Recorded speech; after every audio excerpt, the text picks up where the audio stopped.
Welcome. My name is Julie Gordon. I'm the events manager here at RJ Julia, and we're thrilled to have you here in the store with us this evening, as we are thrilled to have Lynne. She's an American long-distance open water swimmer, writer, and speaker.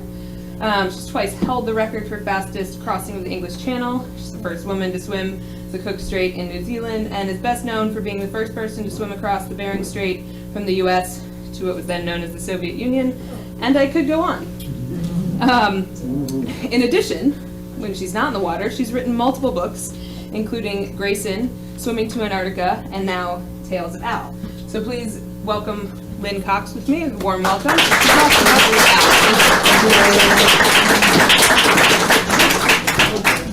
Thank you very much. It's so nice to see old friends and new friends here tonight, and to be able to share some of the story with you. The book, Tales of Al, wasn't really supposed to be a book. It all happened because a friend of mine told me about these dogs that leaped out of helicopters into lakes in Italy and rescued people. And I said, what are you talking about? She said, you gotta go online and look up Italian School for Water Rescue Dogs. So I went online and I saw this huge 150-pound Newfoundland leaping out of a red helicopter into a very beautiful green lake in Italy. And so I thought, I've got to find out more about this, because my mind went through all these questions like, do the dogs want to do this? How do they train for it? This is more than sit, stay, calm. This is like leap out of a helicopter and save someone's life. So it's like, what goes on in their training? And who is involved in this? And how can I find out how they train them to go under the water and hold their breath and come back up? I mean, all these little things are going through my brain. So I thought, how can I find out more? So I have a friend who used to fly for the Navy, and he mentioned that he had been stationed in Rome at one point, and he had recently mentioned that he knew the naval attaché at the U.S. Embassy. So I thought, okay, maybe that will connect me to the people in northern Italy, because apparently these dogs worked along with the Italian Coast Guard, the Guardia Costiera. So I reached out to this naval attaché, and within a week heard back from a woman named Donatella Pasquale. She was vice president of the school, and she immediately offered or invited me to come to Milan to watch the dogs train. So it's like, okay, Italy, food, Michael, swimming, and dogs. I mean, what could be better than that, right? So I arrive in Milan at the airport. Donatella picks me up in her sport utility, but before I get in the car, she opens up the back, and this crate is full of a dog. She opens up the crate, and then this brown Newfoundland, who at that time was 2 years old, leaps out of the crate, and she is so full of energy and exuberance, and Donatella's trying to calm her down, but she just won't do it. And I'm thinking, oh my gosh, this dog is so strong and powerful, and she's vice president of the school. She should be able to hold back this dog, but it isn't happening. So finally, after probably 10 minutes, we talk a little bit, and Donatella tells me that we're going to go to the lake to watch the dogs train. Like, I've just come off the plane from LA, but I'm like, I don't care, I'm going. So we arrived down at the beach, and there's a man named Ferruccio Palanga, who is the man that had the idea to start this school. And the reason he started this school was that 25 years ago now, he had his daughter and a friend swimming in the water off near their shore, around their shore, off their beach. And suddenly the friend's daughter started having trouble. And the family dog recognized this. The dog was a Newfoundland, and swam out and pulled both of them to shore. So Ferruccio thought, maybe there's a way to train the dog using their natural instincts to become lifeguard dogs. In most places in the world, people go, that's really crazy. But this was Milan, where it's the design capital of the world, where people are open and receptive to new ideas. So they decided they were going to start the school. Donatella had worked with Ferruccio for a number of years, and she had the dog in the school named Alicia, who was the star of the school. She'd been on Italian television, Japanese television, BBC. She was known all around the world for her daring rescues out of helicopters into the lakes in Italy and along the shores. So Donatella had gotten Al toward the end of Alicia's life, hoping that Alicia would be able to start training Al to be an elite rescue dog as well. But when I met Al, she just wasn't getting it. And it was really hard for Donatella, because here this person comes from California, who's a swimmer, there to watch her training Al, and Al's not behaving. Donatella pulled Al aside, and then Ferruccio invited me to go ahead and get in the water and swim about 50 meters offshore. And then he told me what he would do is he would release his dog, Mas, who was a female black Newfoundland, about 140 pounds. And he said, what you need to do is move your arms up and down like you're drowning, that you need help. That'll signal her, and she'll swim out and pull you to shore. So I get into the water, and it was like 85 degrees. I didn't love that. It was just so hot. And my first thought was, oh my gosh, I am so hot. But this is a Newfoundland, and she's got a double coat. She's got a layer coat to keep her warm, and then the other coats to act as an insulator. So I'm thinking, this dog must be really having a hard time in the hot water. But anyway, I swam 50 meters offshore, waved my arms, and immediately Mas came out and swam kind of in a fairly wide circle around me. And as she swam, she looked at me all the way around me. And then she came in very close and presented a handhold on top of her harness. The harness was a life jacket, and it was inflated, so that when I hung on, it just lifted me up in the water. And I thought, smart. I mean, now if I'm drowning, I have no fear at all, because my head's already out of the water. But Ferruccio explained to me that normally they would have the owner or the trainer, who are also lifeguards, to be out there as well, so that if somebody is afraid and can't hold on, then the owner or the trainer will take part in the rescue. So I held on to the top of the harness, and she just pulled me to shore. It was like nothing at all. And so I had so much fun, and she did too, because she was shaking and wagging her tail. And I said, okay, I said, Ferruccio, can we do this again? And he said, sure. So I swam about 100 meters offshore, and then he released her, and she swam right out to me, right around me this time, because she recognized me, and then I held on to her. She pulled me toward shore, and about 50 meters from shore, I just let go to see what would happen. She felt the resistance changed instantly. She swam around me and presented the harness again. And I'm thinking, wow, this is incredible. I mean, how do they train this? So anyway, I thought, okay, let's go a little further. We got to about 25 meters from shore, and I let go again. And she looked at me like, are you stupid? She came like right again, and I held on, and she pulled me to shore. And again, she wanted to do it again. So of course the question is, how hard do these dogs train? How far do they swim? What is it they do to be in great condition? And so Ferruccio told me that a Newfoundland can pull up 6 people at a time into shore. They're such powerful dogs. But they are also training other retrieving dogs at the school. So they were Labradors, Golden Retrievers, German Shepherds, Italian Spinoni, which are really more gun dogs in Italy, but they were also participating. And they also had Leonbergers, which are huge dogs that are actually bigger than the Newfoundland. And they were bred in Germany to be the mascots for this place in Germany called Leonberg, Germany. So Donatella also had a Leonberger named Zach that could pull in 6 or 7 people at a time.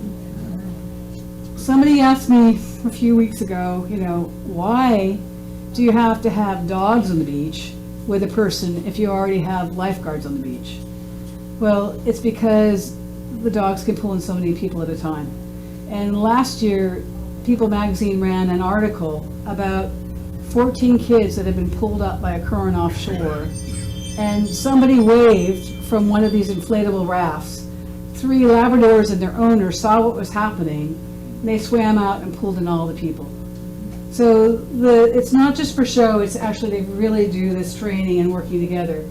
I had such a blast because when you grew up swimming in a swim team like I did, Manchester, New Hampshire was where I first started training and doing different swims, and then going to swim meets all over Boston and New Hampshire and New England. Well, they have an area on this lake in Milan, Lake Idrocardo, and they have it roped off just for the water dog training. So they have the beginning lane where the puppies are learning to swim. Then they have the intermediate lane.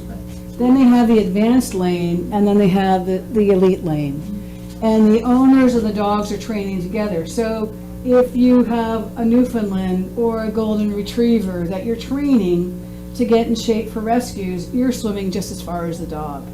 And in many cases, the dogs were faster than the owners. And in some cases, they were faster than me, which is really embarrassing. But it was also cool because there was so much excitement, teamwork, and one of the things that was so cool is that if I had a dog that I couldn't get to do a certain skill, and you had a dog that you could get to do the skill, we'd swap dogs. And so you then would be able to teach the dog what I couldn't. So at the school, there were different people that had been there for many years and for just a few years, and so they would help each other out like a team. One of the fun things, though, during this time was to watch the puppies doing sprints against each other. And I was told that, we're Italian, we can't help it, these are our little Ferraris. And they would race the dogs to shore. Part of the story is about Al, but it's also about swimming and dogs and Italy and food. And one of the things I really wanted to write about, and the reason why I wanted to write about this group, is because they give of themselves. These people train and work from spring, summer, and fall, and voluntarily patrol the beaches with their dogs. If they reach a certain level with their dog, then they'll do water testing. And that water testing is to basically be able to go with the Italian Coast Guard on board their Zodiac boats or cutters and to patrol the ocean with them. So when I met Donatella, she was working with Al, and she had been for 2 years, and she was trying to get Al to a level that she could go ahead and go on board the Coast Guard boats. The problem was that if you didn't succeed after a certain time, this one-time opportunity, it might be 2 or 3 years or even longer before you'd be invited back to go with the Italian Coast Guard. So there was a lot of stress around Donatella to see this happen. And so during the course of this, there's a transformation that occurs. And so I was watching all this, and I couldn't help but remember that when I first started training in California, I was the slowest swimmer in the pool. My coach was the Olympic coach, Don Gambrell, and he would coach 4 U.S. Olympic teams. And he always saw the potential in a person. So he was the one that noticed that even though I was the slowest one in the pool, that at the end of the workouts, I was faster than what I had been in the beginning of the workout. So he knew that I had great endurance. And so through the course of the next couple of years, he really encouraged me to do the endurance events, and then saw that I was really getting bored. I mean, how many times do you want to do a 1650 in a pool? It gets monotonous. So he suggested that I do a 3-mile swim off the coast of California. It was called Seal Beach, California, where I did my first open water swim. I entered the women's division at age 14, and I won the women's division and came in 3rd in the men's. So it was so much better than coming in last. And it was so much fun to be able to go to a point and not have to flip turn a bunch of times and reach that point and come back again. I'm seeing these nods like, yeah, you understand. So because of that evolved into training to swim across the Catalina Channel, and then doing that when I was 14 with a group of kids, two boys and another girl, and then the English Channel, and then going on to do the Straits of Magellan and the Cape of Good Hope and all these other swims. And what I was doing was because at that point, Don Gambrell saw that potential in me and recognized what I might be able to do in the future. And although Donatella was having such a hard time with Al, she saw that same thing within Al, that there was this constant consistency of trying to get Al to be able to do the next skill. And so one of the things that they did so well at the school was if you were trying to teach the dog to go off the beach into the water, and they got that, that's great. Okay, then the next thing they would do is go off a dock into the water. Because what they were doing is building up to a point where they would be able to leap from a helicopter. So they gradually lifted the height higher and higher. But if the dog couldn't do that skill after 3 times, then they'd back away and do the skill so the dog could succeed. And so they would reinforce success instead of reinforce failure. I was talking to a woman last week from the Newfoundland Club of America, and they have the water tests and water trials and water rescue. It's different than what goes on in Italy. In fact, some of it is really amazing, where the last thing within the test for the Newfoundlands of America is that they'll flip a dory over with people underneath in the water, and the dog has to take a breath, dive down, and then pull people up from on the boat. So these dogs are incredible, but it's not just the Newfoundlands, but they were the ones that I was sort of fascinated with because of their endurance. You know, they typically would work out for a mile with their owner, but they could go much longer. And I asked, you know, what is the limit? And it was like 2 or 3 hours. So they could be very much like endurance swimmers, but they also had the sprinters. And one of, you know, when you're on a team or you're with a swim team or a triathlon team, you watch the other swimmers and you see how they swim and you look at their stroke rate and you look at the way they move their arms and their bodies.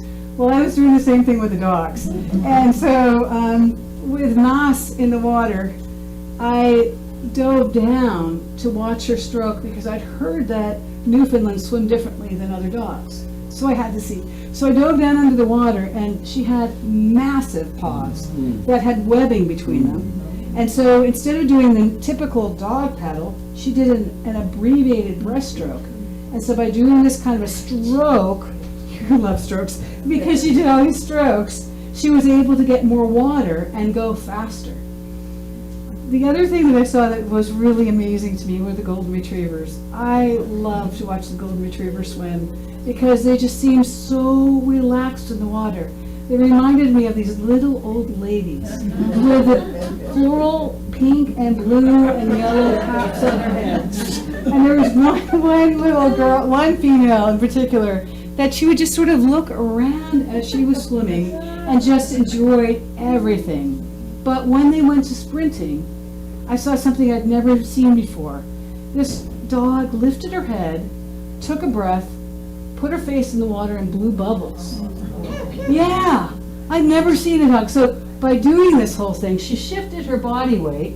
She moved from having her hips dragging and then all that resistance to having her head down and getting her hips up, and then she just cruised by the other dogs. The Newfoundlands, what? Streamlined. Aquadynamics, hydrodynamics. She just knew what to do. So when they were doing these races, she was like like swimming like this, where you'd see the German shepherds going like this, you know, and the labs were like not quite as frantic, but they were very powerful, and they used their tails a lot for rudders to keep their balance in the water. So you could see the shift of their tails. So here I am analyzing the strokes of dogs. But the other thing that was cool about, okay, you all with me? Are you okay? Yeah. Okay, good. Okay, so, because I could go on forever. But the Newfoundlands, if you get down under the water, you could see their chests, and they were like this, like the bow of a boat. So when they went through the water, they just peeled away from them. And so again, I kept thinking, this is amazing that they've done this whole thing with these dogs in Italy. But what it did is it inspired the dogs to do this in the United States, and also the dogs and the people to do it in Canada. And somebody just recently sent me, like as of 2 days ago, the dog water rescue teams in Croatia. And there are a bunch of Labradors wearing their orange vests that inflate that are cruising along the coast of Croatia. So the thing that I wrote about the story was that, you know, there's a time when you first learn to swim, where you take that first step and you let somebody let go of you and then you go forward. Or there's a time where you step into the open ocean for the first time, where like you're kind of scared, it's kind of exciting, but then you do it and it just opens up another world. So you could see the same thing happening with the dogs, where they would be holding the puppies and supporting them until they coordinated their stroke, and they would pass them back and forth to each other and have fun with them and keep their heads out of the water. And then through the course of the 10 days I was there, I could see them progressing, where they would start to release the amount of pressure on the dogs, less support, and the dogs would then the puppies would then have to pull on their own. It was really fantastic because all the time that I watched them, The owners, the trainers never scolded dogs, never forced them to do anything, and if they couldn't get it, they backed away. I think it was like 3 weeks ago, I was talking to a woman from the Newfoundland Club of America, who's in Kansas City, who's volunteered to bring her dog to my book signing there. For some of the different book signings, the Newfoundland Club people have said, we'll bring our dogs, or Leonbergers have come, or different dogs have been part of the event. So this woman was telling me that she has, so I was asking her, is it age dependent? Because somebody asked me that. Are the older dogs smarter than the younger ones? Do the older dogs get something faster than the younger dogs? And so she explained to me that she has a 6-month-old Newfoundland, and she's just beginning to teach her how to do water rescue.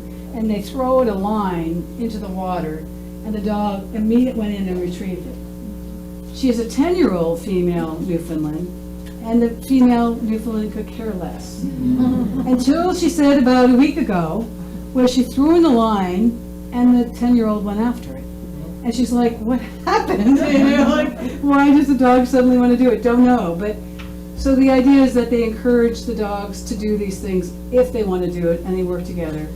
And the other thing that was really, really fun is, after you do a long workout, you often gather together and have food.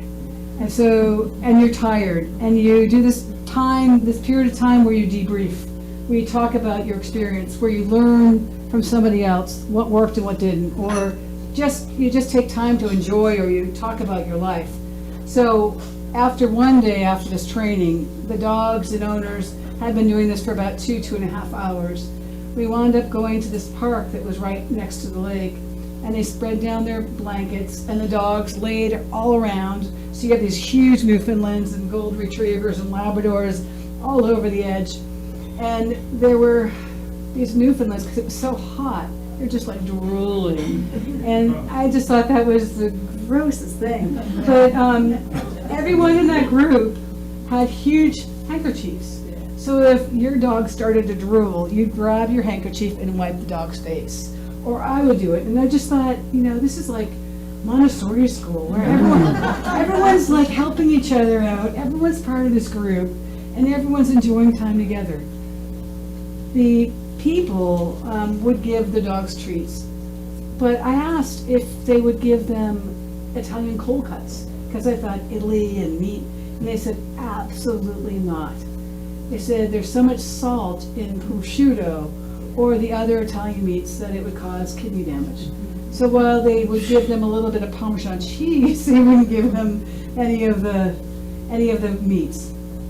I decided initially to just write this up as a short story, because I just thought, I love to write about people who put themselves out there for other people, that are dedicated, that want to share something in the world and want to do something really positive. And I also wanted to talk about courage and how we all take those first steps, either when we're first learning to swim, or the dog's first learning to swim, or when we take that step and go into the open water, and how scary that can be, but also how everything can change when you do that. So I went home and started to write the story now about 10 years ago, and it was awful, and I set it aside. And then during COVID, I was thinking, I think I can write this story now. So I started writing it, and it was so much fun that I was waking up at 3 in the morning full of ideas, and I'd start writing for 3 or 4 or 5 hours, depending on whatever I wanted to say. Then I'd put it away, I'd go work out for an hour and a half, and I'd come back and edit it, and then I'd go back the next day, I'd wake up at 3 in the morning again and continue working on it. The story is integrated with stories about dogs, other dogs, and swimming, and food, and challenge, and love, and courage. And I really wanted to write about something in the world now that's happy and positive. People are talking about the book and saying it's a perfect summer read, and somebody's saying it's a perfect thing for graduation. It's like, so whatever it is, I just hope that people will really just enjoy it, immerse themselves in it, and find something that's significant within that story for them. I'm trying to think of what else I needed to tell you about it. Oh, so I'm on a 46 event book tour all over the U.S. Today is the halfway point of this 46. So if you want to follow where I am, or have friends along the way and want to let them know where I'm going to be, You just go to www.lynnecox.com. The other thing that's really, really exciting that I want to tell you about is that there's a man named Chris Carter who created the X-Files. He did 9 seasons of the X-Files. He produced and directed. He's written a screenplay, and he's now about me, and he's now working on producing it or getting a producer to do a film of the whole thing. Well deserved.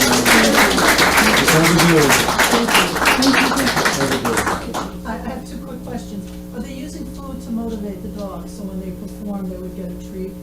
They aren't using food to motivate the dogs. And the other thing is, that I thought was astonishing, was I said, okay, you know, like all of us, when we train really hard or we do something that's really hard musically or anyway, we want to take a break and we want to play sometimes, just enjoy and relax. So I said, do you ever break out the tennis balls, just like throw them in the lake so the dogs can go after them and retrieve them?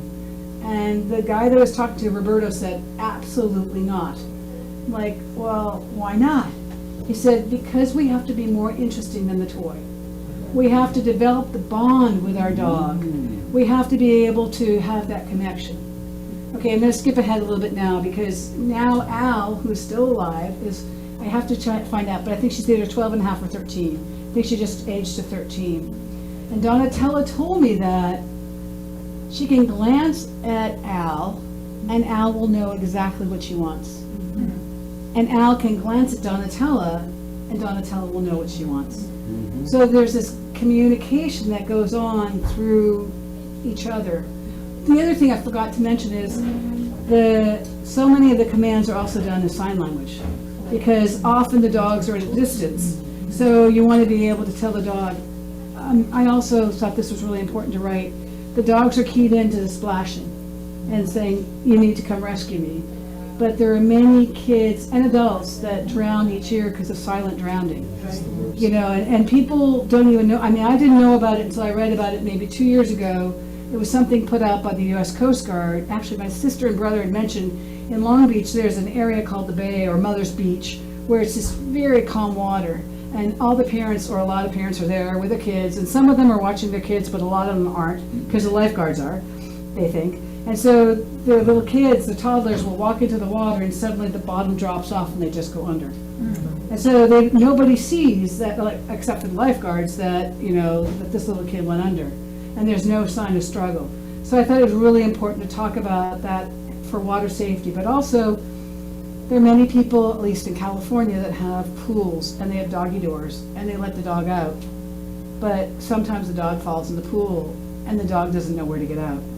So I asked Donatella about that. It's like, why do so many dogs drown in the backyard pool?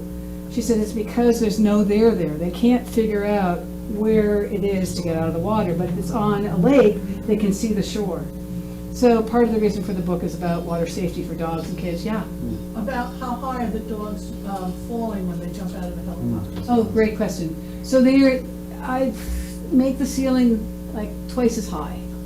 So 12 feet, 10 to 12 feet, but they do that working up to it. So it's off the beach, off the dock, off the pontoon from a Coast Guard boat, then off the bow of the boat, and then lowered down by helicopter. They But don't get spooked by the they don't get rotor. spooked by the rotor, and that was like one of the first questions of, why aren't they afraid of the noise or the feeling of the air generated by the movement? It's because they want to do this, their owners are doing it, they want to go too. And I saw the video I was telling you about, you see this long line of dogs like barking, like, let me go now, it's my turn, you know, and so that enthusiasm. But I asked Ferruccio if there's ever a point where a dog doesn't want to do it and the dog doesn't do it, or they force the dog. And he said if the dog doesn't want to do it, we never force them. But there's never been an instance where the dog hasn't wanted to leap in and jump. So, yeah. What happens for the dogs that come there? What happens if they don't like water and they're afraid of water and they don't want to? That's a great question. If the dogs don't like water, they'll try to work with them like the little kids, just getting them used to it, having fun, and being with the other dogs their age. And often the dogs, seeing the other dogs working together, it makes them more comfortable. But again, I just learned recently, again, that I always thought that all Newfoundlands, for example, love the water, and all Labradors love the water, and it's not the case at all. There's a genetic strain for Newfoundlands that love, but the reason, back to the dog slobber, you know, and how that to me seems really kind of gross. Well, the dogs were bred to help fishermen off the coast of Newfoundland. The dogs originally came from Europe, primarily Spain, and then they landed in Newfoundland. And they were bred to hold on to the big thick ropes with their mouths that were attached to these big nets that pulled in the cod. So they would swim these lines to shore. To be able to hold those lines in their mouth, they had to have an ability to breathe. So they had loose lips that allowed them to hold on and at the same time breathe. Nowadays, there are Newfoundlands that are bred that have dry mouths, so they don't do that. But I don't know if there's a line of those dogs that like the water or not.